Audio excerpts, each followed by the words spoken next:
United states of আমেরিকাতে একটা conference হয়েছিল। ওই কনফারেন্সটা হচ্ছে পৃথিবীর যত ধর্মগ্রন্থ আছে সবগুলো ধর্মগ্রন্থের 10 মিনিটের আবৃত্তি শোনানো হবে। 10 মিনিট করে সময় সব ধর্মের ধর্মীয় কিতাবের শায়েকরা, গুরুরা, ধর্মনানকরা আর ফাদাররা আর কারীরা বসেছে।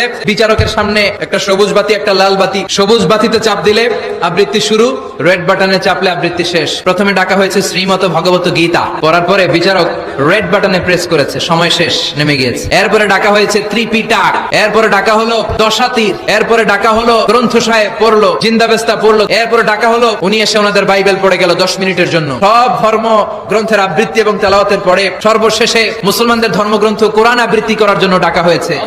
এসেছে মিশরের কারি আব্দুল বাসিত ইবনে আব্দুস সামাদ, পাতলা একটা চাদর আর জুব্বা পরে চলে এসেছে মাইকের সামনে, এসে আউযু বিল্লাহি মিনাশ শাইতানির রাজীম বলে টান দিয়েছে। উনি সূরা ফাতিহা পড়তে সময় নিয়ে নিয়েছে 13 মিনিট। শ্রীমত ভগবত গীতাওয়ালারা হাততালি দেয়, সময় শেষ, কোরআন গেছে। কিন্তু কি আজীব তামাশা, বিচারক তো লাল বাতি চাপে না। আব্দুল বাসিত কয় এই তো সুযোগ, বিচারক যেহেতু লাল বাতি চাপে না, আমি আরেকটা সূরা ধরি। উনি কোরআনের সবচেয়ে সুন্দর সূরা সূরা আর রহমান তেলাওয়াত শুরু করলেন।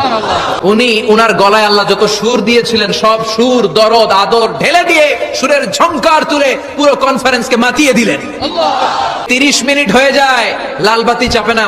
এদিকে অর্গানাইজিং কমিটির প্রধান চেয়ার থেকে উঠে এসে বিচারকের গায়ে ধাক্কা দিয়ে বলে, এই ম্যান, লাল বাতি চাপোস না কেন? ওরে ধাক্কা দেওয়ার পরে বিচারক ভূত দেখার মতো চমকে উঠছে, কি হ্যাঁ লাল বাতি